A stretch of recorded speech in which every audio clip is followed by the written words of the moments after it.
कैसे हैं आप इन्वेस्टर्स? अपना प्रॉफिट आप कैसे बढ़ाएं और कैसे लॉस कम करें, आज मैं इस पे आपसे बात करूंगा।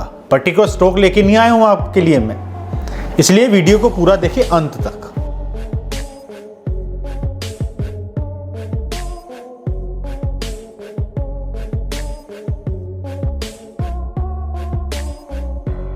किसी भी इन्वेस्टर का जो मेन मोटिव होता है वो होता है पैसे कमाना। हम इस पर्टिकुलर स्टॉक में इन्वेस्ट करें जिससे कुछ समय बाद हमें कुछ अर्निंग हो, कुछ पैसे कमाएं। हमने जो पैसा लगाया है उसका कुछ % हमारे पास आना चाहिए। तो ये इस बात को आज हम डिस्कस करेंगे। देखिए, इन्वेस्टर सबसे ज़्यादा ज़रूरी जो है कि राइट स्टॉक का सिलेक्शन, कि हमें किस स्टॉक में इन्वेस्ट करना है, सिलेक्शन बहुत ज़रूरी है। और सिलेक्शन के बाद ज़रूरी होता है किस समय उस स्टॉक में इन्वेस्ट करें। पर्टिकुलर टाइम, हर स्टॉक हर समय नहीं चलता, हर समय एक रेंज बाउंड रेंज में चलता है, और कुछ समय ऐसा आता है जिसमें वो स्टॉक अप ट्रेंड दिखाता है जिसमें आपने इन्वेस्ट करना है। और दूसरा, कितने टाइम पीरियड यानी कितनी ड्यूरेशन के लिए उस स्टॉक में इन्वेस्ट करें। यानी कि तीनों को अगर मिला दें तो मैं आज आपके लिए आया हूँ STT स्ट्रेटजी, यानी STD स्ट्रेटजी। ध्यान रखना, याद रखना अपने दिमाग में। हम डिस्कस करेंगे कि पैसा कब बनता है।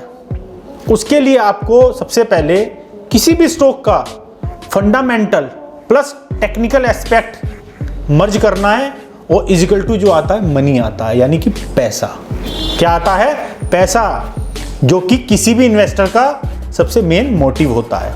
अब फंडामेंटल में हमने क्या देखना है? फंडामेंटल में हमने देखना है किसी भी कंपनी की ग्रोथ कैसी है, पिछले 4-5 सालों में कैसी ग्रोथ दिखा रही है, कहीं माइनस में तो नहीं गई, उसका मैनेजमेंट कैसा है, प्रो मैनेजमेंट है कि नहीं, फ्रीली डिसीजन ले पाता है कि नहीं, कंपनी के मार्जिन एंड प्रॉफिट कितने हैं।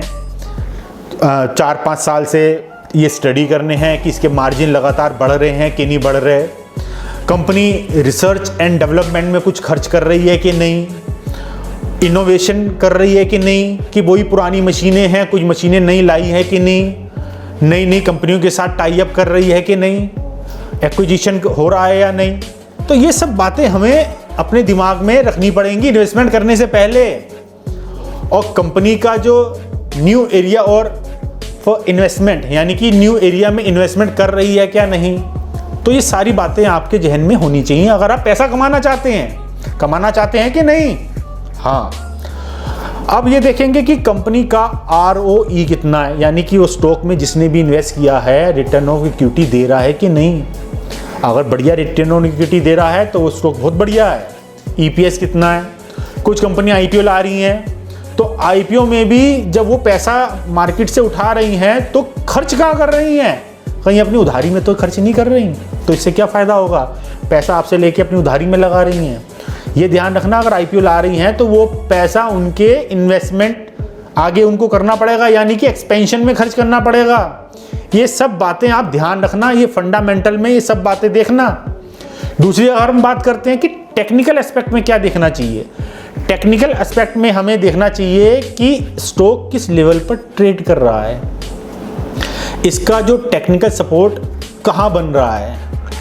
जो टेक्निकल इंडिकेटर हैं RSI, मूविंग एवरेज, अपन उसकी बोलिंजर बैंड, वॉलेटिलिटी, तो ये सब जब आप इन सबको देखेंगे तो, और इस टेक्निकल एस्पेक्ट को फंडामेंटल एस्पेक्ट के सब जब मिलाएंगे तब जो रिजल्ट निकल के आएगा, तब उस स्टॉक में इन्वेस्ट करना है। किसमें?